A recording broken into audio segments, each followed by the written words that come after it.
다시 한번 한 해를 인도해 주신 하나님께 감사를 드립니다. 지금 우리는 몇 달째 성전을 건축하는 이야기를 묵상하고 있습니다. 지난달에 묵상했던 역대기 말씀은요, 첫 번째 성전인 솔로몬 성전을 건축하는 이야기였지요. 스가랴서와 에스라서는요, 무너진 솔로몬 성전을 재건하는, 즉 두 번째 성전을 건축하는 내용이었습니다. 그리고 내일부터 3일 동안 묵상할 학계 말씀 역시 이 두 번째 성전을 건축하는 내용입니다. 여러분께서는요, 이 말씀들을 묵상하면서 성전을 건축한다는 것을 어떤 식으로 자신에게 적용하고 계십니까?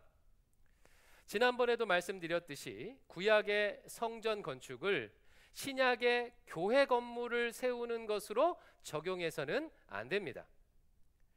예수님께서 이 땅에 오심으로 인해 이제 예수 그리스도를 구주로 영접한 신자는 각 사람이 하나님께서 임재하시는 성전입니다. 신자 자신이 성전이에요. 그러므로 성전을 건축한다는 것은 성전된 내 자신이 하나님께서 임재하시는 거룩한 사람으로 세워지는 것으로 적용할 수 있습니다. 그렇다면 여러분, 신자가 거룩한 성전으로 세워진다는 것은 구체적으로 무엇을 의미할까요? 여러분, 건물 성전은 어떻게 세우지요? 돌과 나무를 가져다가 건축하면 되는 거예요. 그러면 신자는요, 구체적으로 어떤 재료로 만들어야 그가 아름다운 성전, 거룩한 성전이 될까요? 신자의 삶이 성전다운 성전이 되기 위해서 가장 중요한 재료는요, 감사라는 재료입니다. 시편 100편 4절 말씀 같이 한번 읽어볼까요? 시작.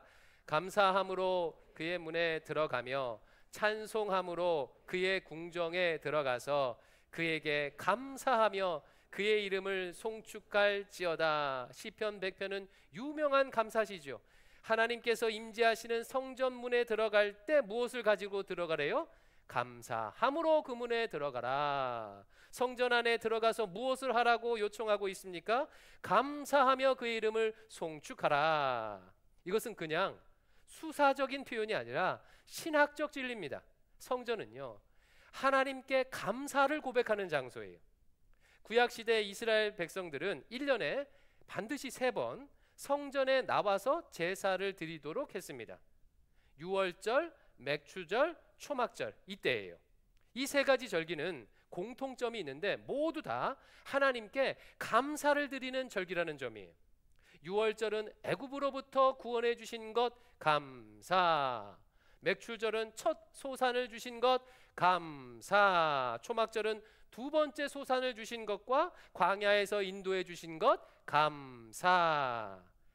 여러분, 그러니까 성전의 제일 중요한 역할은 무엇입니까? 하나님께 감사의 제사를 드리는 것입니다. 우리도 마찬가지예요. 신자가 성전다운 성전이 되기 위해서 가장 필요한 것이 감사입니다. 감사로 가득 찬 신자가 거룩한 성전이라고 할 수가 있습니다. 반면 감사가 없다는 것은 성전으로서의 기능을 상실한 것과 마찬가지 뜻이겠죠. 그래서 여러분, 이렇게 생각하면 좋겠어요. 신자는 성전이다, 신자가 바로 성전이다, 내가 성전이다 라고 할 때는 그 성전 앞에 항상 감사자가 붙어 있다고 생각하십시오. 그냥 성전이 아니라 감사의 성전인 거예요. 저를 따라서 이렇게 고백해 볼까요? 나는 감사의 성전이다. 예루살렘 성전에 들어가는 자는 누구든지 감사의 제사를 드려야 했던 것처럼 신자의 삶에 무엇이 들어가든지 감사를 고백할 수 있을 때 그 신자가 성전다운 성전인 것입니다. 그러나 여러분, 막상 인생을 살아보니까 이것이 만만치 않은 것 같아요. 주께서는 범사에 감사하라고 하셨고 감사의 중요성에 대해서도 많이 듣지만 정작 감사하지 못할 때가 많이 있습니다. 심지어는요, 이 예배하는 자리에 나와서 하나님께 감사하는, 찬양하는 시간조차도 감사하지 못할 때가 있어요. 저는 어떤 장로님이 이 찬양 시간에 손이 여기서부터 여기까지 올라가는데 수십 년 걸렸다는 간증을 하는 것도 들어본 적이 있습니다. 찬양 시간조차도 이 정도니까 여러분 평상시에는 어떻겠습니까? 그래서 오늘은요, 이 학개서 말씀을 통해서 신자가 감사를 잃어버리게 되는 이유를 좀 살펴보려고 해요. 이를 통해서 우리 성도들이 감사의 성전을 지을 수 있도록, 재건할 수 있도록 돕고자 합니다. 바벨론의 포로로 사로잡혀갔던 유대인들 중 일부가 무너진 성전을 재건하기 위해서 이 비전을 가지고 예루살렘으로 돌아왔습니다. 그리고 2년 만에 성전 기초석을 놓는 첫 삽을 떴어요. 그러나 안타깝게도 공사가 진척되지 못했습니다. 무려 16년 동안이나 성전을 짓지 않고 그냥 놔둔 거예요. 이런 상황에서 오늘 본문의 주인공인 학개 선지자가 등장합니다. 하나님께서는 학개 선지자를 통해서 백성들에게 이렇게 말씀하세요. 3절과 4절 같이 읽어볼게요. 시작. 여호와의 말씀이 선지자 학개에게 임하여 이르시되 이 성전이 황폐하였거늘 너희가 이때에 판벽한 집에 거주하는 것이 옳으냐? 하나님의 성전이 재건되지 못한 채 여전히 황폐하게 있는데 어찌 너희만 잘 꾸민 집에서 살고 있느냐? 이런 말이에요. 여러분 충격적이지 않습니까? 바벨론에서 예루살렘으로 돌아온 사람들은요, 엄청난 희생을 감수한 사람들이에요. 성전을 짓기 위해서 전 재산을 포기하고 목숨 걸고 건너온 사람들입니다. 그런데 이들이요, 기초석만 놓고 무려 16년 동안이나 그냥 손 놓고 있었다는 거예요. 여러분 왜 이들은 성전 재건을, 건축을 멈췄을까요? 크게 세 가지 이유가 있는데 차근차근 하나씩 살펴볼게요. 첫 번째 이유는 주변 족속들의 방해 때문입니다. 지난주 주일에 이 부분을 자세히 우리가 살펴보았지요. 유다인들이 성전을 짓겠다고 하자 주변 민족들이 다 들고 일어섰어요. 관리들에게 뇌물을 주어서 매수해서 성전 건축을 방해했고 왕에게 상소문을 써서 방해했습니다. 건축 자재를 훔쳐가기도 했어요. 이러다 보니까 성전을 짓는 일이 자꾸 미뤄지게 되었던 것입니다. 신자가 감사의 성전을 짓지 못하는 대표적 이유도 바로 여기에 있습니다. 주변 사람들 때문에 감사하지 못하는 경우가 많이 있습니다. 예를 들어서 가정에서 배우자와 갈등하거나 자녀가 속 썩이게 되면 이 감사가 나오기보다는요, 원망과 불평이 나오게 돼 있는 거예요. 그래서 사단 마귀는요, 신자가 감사의 성전을 짓지 못하도록 주변 사람들을 많이 이용합니다. 사람들을 이용해서 공격하면 감사가 쏙 들어가요. 제가 상담했던 어떤 성도님 중에는 이런 분도 계셨어요. 목사님, 저 대광교회 정말 좋아하거든요. 목사님 말씀도 좋고 애들 교육도 좋고 만족합니다. 그런데 땡땡 집사님 때문에 마음이 너무 힘들어요. 교회를 옮겨야 되나 말아야 되나 고민이 됩니다. 그리고 이런 분도 계셨어요. 주변에 있는 사람의 방해 때문에 이렇게 좋은 교회를 만났는데 이 감사를 하지 못하고 심지어 교회를 옮길 생각까지 한다는 겁니다. 이게 남 얘기가 아니에요. 다들 비슷해요. 감사의 성전을 세우려고 할 때 주변에서 방해하는 사람이요, 꼭 있습니다. 꼭 있어요. 특히 가족이나 동역자처럼 가까운 사람이 방해를 하게 되면 감사를 잃어버리기 쉽습니다. 이게 첫 번째 이유예요. 유다인들이 성전을 건축을 멈춘 두 번째 이유는 다음과 같습니다. 한번 잘 들어보세요. 하나님께서 이미 주신 것이 아니라 지금 내게 없는 것에 집중했기 때문이에요. 에스라서 3장 말씀을 보면 성전의 기초석을 놓는 의식을 하는 내용이 나옵니다. 근데 이때 독특한 장면을 하나 기록하고 있어요. 에스라 3장 12절 상반절 같이 한번 읽어볼게요. 시작.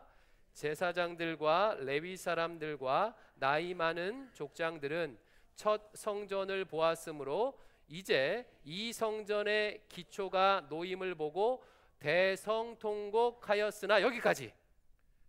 제사장과 레위 사람들과 나이 많은 족장들이 성전의 기초석이 놓임을 보고 대성통곡했대요. 여러분 왜 이들이 대성통곡했을까요? 드디어 성전을 짓게 되었구나, 참으로 감사해서 울었을까요? 그렇지 않습니다. 본문 중간에 그 이유가 나와 있죠. 첫 성전을 보았으므로. 첫 번째 성전을 보았기 때문이래요. 이게 무슨 말이냐면요, 나이 많은 사람들은 첫 성전인 솔로몬 성전을 본 적이 있는 사람들인 거예요. 이들은 솔로몬 성전의 크고 화려함을 알고 있었습니다. 그런데 지금 자신들이 재건하는 성전을 보니까, 기초를 보니까요, 너무나도 초라했던 겁니다. 거기에 비해서. 이에 크게 실망해서 대성통곡했습니다. 제사장과 레위 사람들, 나이 많은 족장들은요, 성전 재건에 앞장서야 하는 리더들이에요. 근데 이들이 크게 실망해서 대성통곡을 하니까 이 성전 건축할 맛이 나겠습니까? 이 동기부여가 되겠습니까? 리더들이 앞장서서 찬물을 끼얹고 있는 것입니다. 이들이 이렇게 실망한 이유는요, 하나님께서 이미 주신 것을 보지 못하고 없는 것에 집중했기 때문이에요. 에스라서 말씀을 보면 하나님께서 성전 재건을 위해 큰 은혜를 베풀어 주셨음을 알 수가 있어요. 페르시아 왕 고레스를 통해서 예루살렘으로 귀환할 수 있도록 했고, 성전을 지을 수 있는 재료, 성전 안에 있는 기물까지 다 내어주도록 했다고 기록하고 있습니다. 여러분, 얼마나 감사한 일입니까? 성전을 재건할 수 있는 모든 것을 이미 다 채워주셨어요. 그런데 어리석은 리더들이 이 은혜를 보지 못하고 잃어버린 과거의 영광만을 바라보고 있으니 실망하게 된 것입니다. 신자가 감사의 성전을 짓지 못하는 또 다른 이유도 이것입니다. 이미 내게 주신 복을 보지 못하고 부족한 것에 집중하게 될 때 감사를 잃어버리게 돼요. 사탄은 자주 이 방법으로 신자들을 유혹합니다. 여러분, 창세기에 제일 처음 뱀이 아담과 하와를 유혹할 때 어떤 방법을 썼습니까?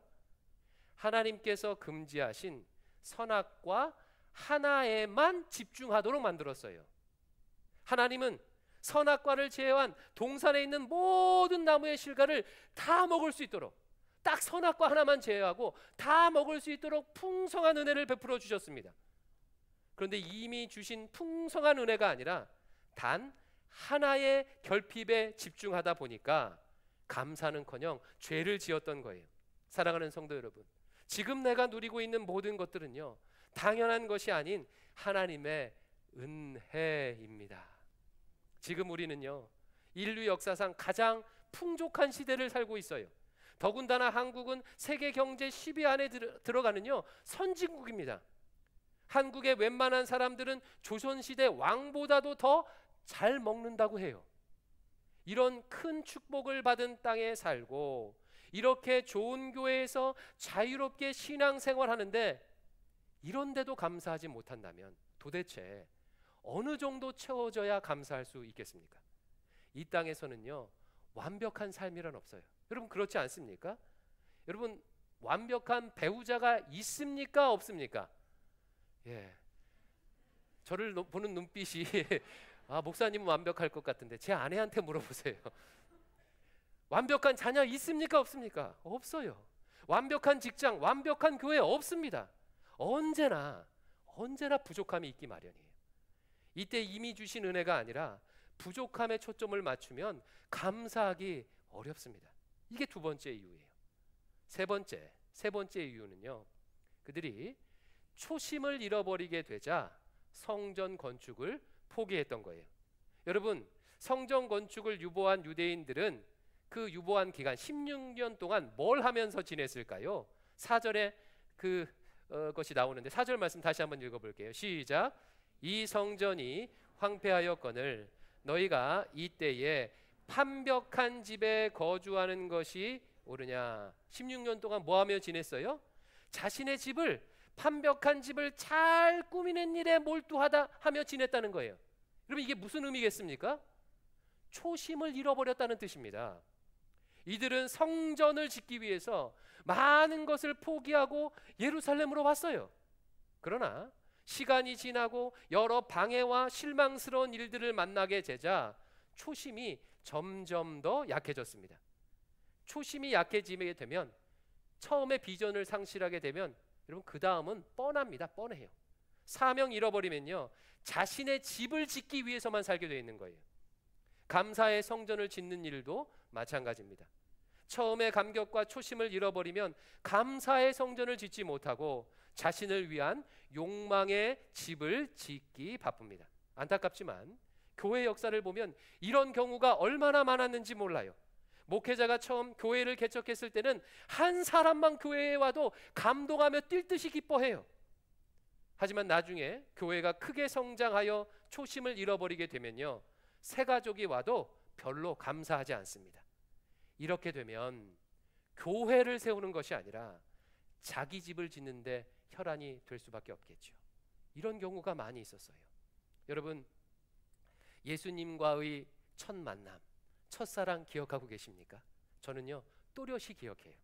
밤 집회에서 인격적으로 주님을 만나고 그 다음날 거리로 나갔는데요, 정말 구름 위를 걷는 것 같았어요. 나무와 새들이 저한테요 말을 거는 것 같았습니다. 제가 길을 지나가면서 저랑 눈 마주치는 사람이 있으면요, 그냥 인사를 했어요.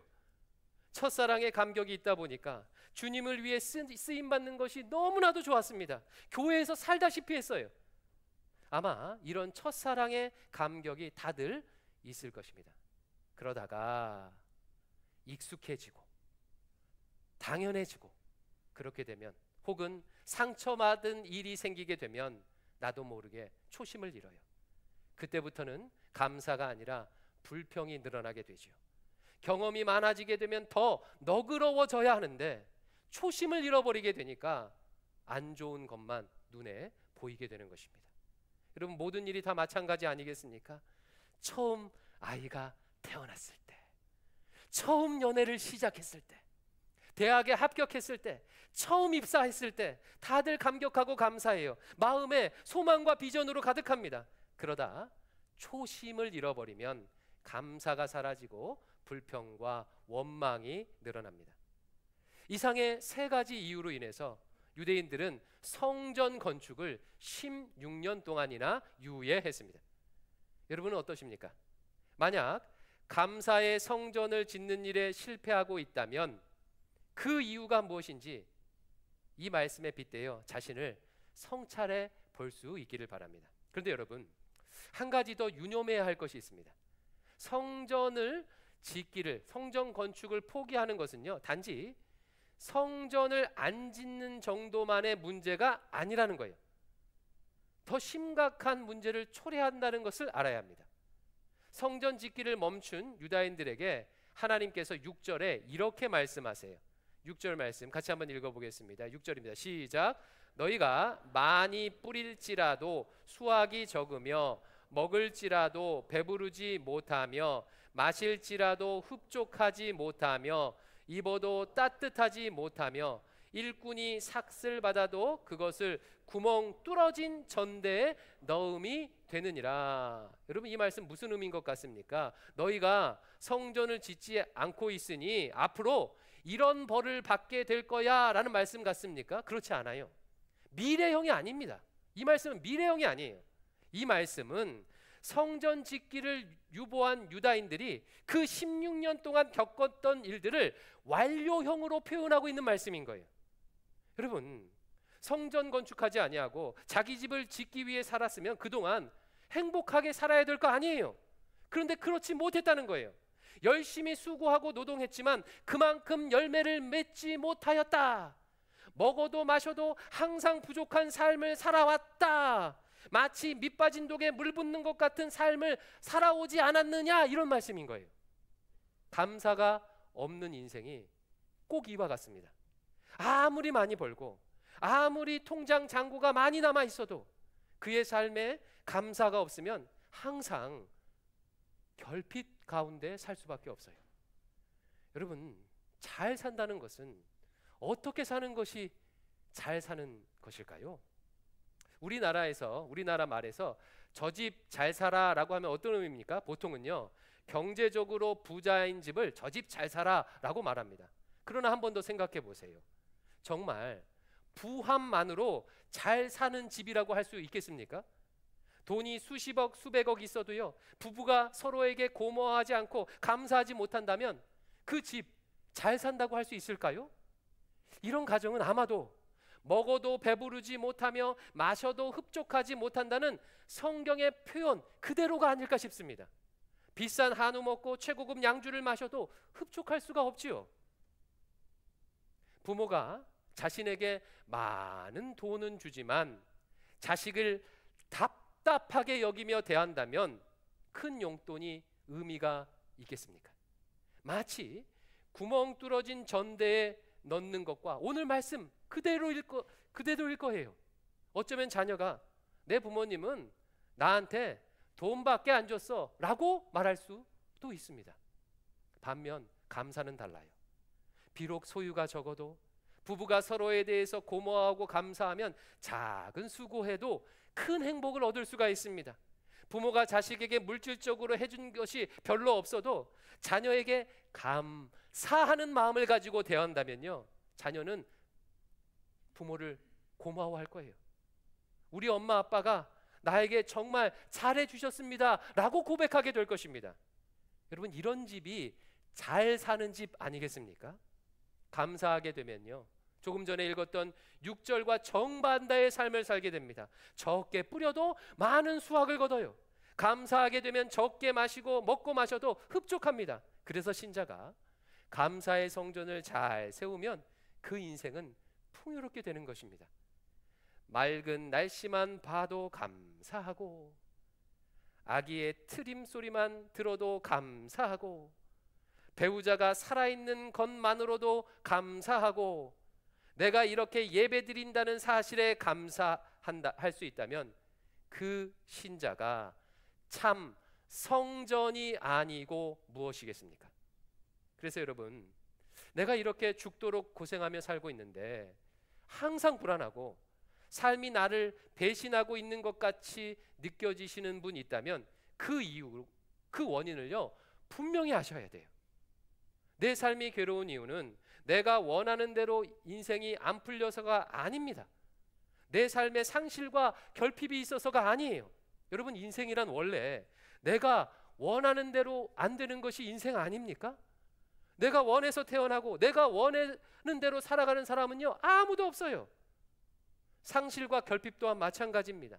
모든 존재가 피할 수 없는 자연스러운 섭리인 거예요. 살아가면서요 어떻게 헤어짐도 겪지 아니하고 상처도 안 받고 어떻게 아프지도 않고 살아갈 수가 있겠습니까? 바람과 비를 피해갈 수 없듯이 상실과 결핍은 정도의 차이만 있을 뿐 모두가 겪는 자연스러운 일입니다. 여러분, 내 삶이 고통스러운 이유는요 상실과 결핍 때문이 아니라 감사의 성전을 짓기를 포기했기 때문이에요. 감사하지 않으니 감사의 일이 생기지 않는 것입니다. 그러므로 여러분, 감사하길 원한다면 먼저 감사를 고백하십시오. 벽돌 한 장 한 장을 쌓아야 성전이 지어지듯이 감사를 해야 감사의 성전이 세워지는 것입니다. 여러분, 감사는요 돈이 드는 일이 아니에요. 감사는 학위가 있어야 할 수 있는 일도 아닙니다. 감사는요 중병에 걸린 사람도 할 수 있는 것이 감사예요. 그러나 감사는 감사를 하는 순간 놀라운 힘과 능력이 나타나요. 마치 마법 같아요. 감정을 담지 않아도 됩니다. 그냥 감사합니다 라고 말하기만 해도 그 순간 인생의 어둠을 뚫고 한 줄기 빛이 그의 인생을 비추게 되는 거예요. 오늘 집에 가서 한번 실천해 보십시오. 예배를 마치고 집에 돌아갔더니 이놈의 집구석이 여전히 답이 없어 보인다면요 이를 꽉 물고 이렇게 한번 말해보세요. 그래, 오늘 목사님이 그냥 무조건 감사하라고 했지, 그래 한번 해보자. 하나님, 이놈의 집구석이 여전히 답답합니다. 하나님, 그래도 감사합니다. 혹시 몸이 아파서 너무 힘들다면요 그냥 잊지 마시고 감사를 고백해 보세요. 그래, 오늘 목사님이 무조건 감사하라고 했지, 하나님 너무 몸이 아파요, 너무 힘듭니다. 하지만 그래도 감사합니다. 여기까지 살게 해주셔서 감사합니다. 이렇게 감사의 벽돌을 한 장 한 장 쌓는 순간 감사의 성전이 지어지는 것입니다. 그리고 나면 하나님께서 예루살렘 성전에 임재하셨던 것처럼 우리 삶에 임재하셔서 반드시 은혜 주실 거예요. 적게 뿌렸지만 많이 거두게 하실 것입니다. 사람을 향해서도 마찬가지예요.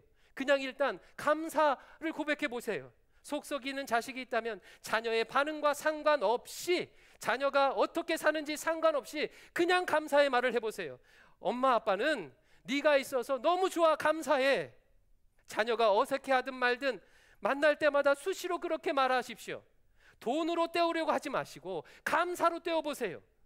그러면 자녀의 인생에 생명의 싹이 트는 것을 보게 될 거예요. 말씀을 맺겠습니다. 우리 각자는 모두가 감사의 성전입니다. 우리 삶을 감사로 채울 때 비로소 성전다운 성전이 될 수 있는 것입니다. 때문에 사탄 마귀는 여러 가지 방법으로 감사를 방해하지요. 주변 사람들을 통해서 이미 주신 것이 아니라 없는 것에 집중하도록 함으로 초심을 잃어버리도록 유혹을 해요. 그러나 신자가 이 사단의 방해를 이겨내고 감사하게 되면 인생이 바뀝니다. 감사의 성전을 지으면 하나님께서 그의 인생에 임재하십니다. 그리고 우리는 그것을 천국이라고 부르는 거예요.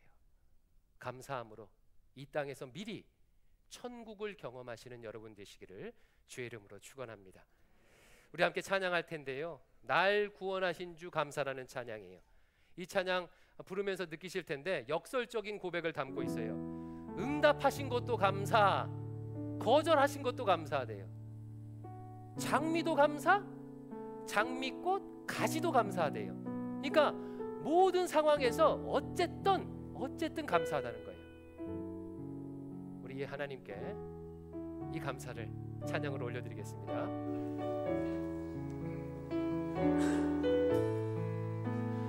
날 구원하신 주 감사, 모든 것 주신 감사, 지난 추억이네 감사, 주의 곁에 계시네, 향기로운 봄철의 감사,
바라보며 하나님께 우리 마음을 다해서 감사의 기도를 드립시다.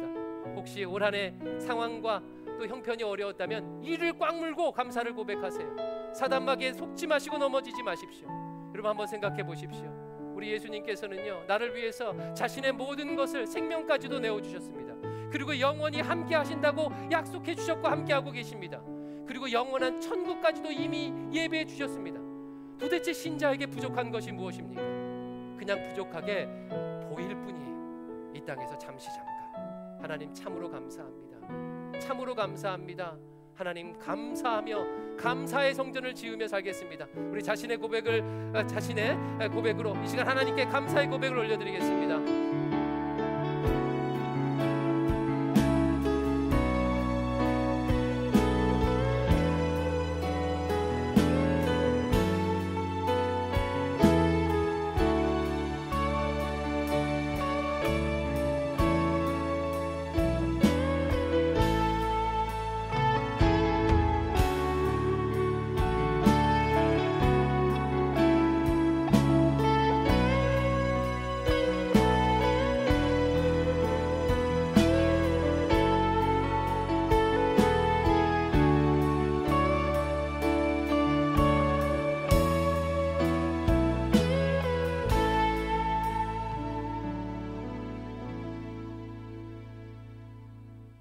예수님 감사합니다. 이 모든 말씀 우리 구주 예수님 이름으로 기도드리옵나이다. 아멘.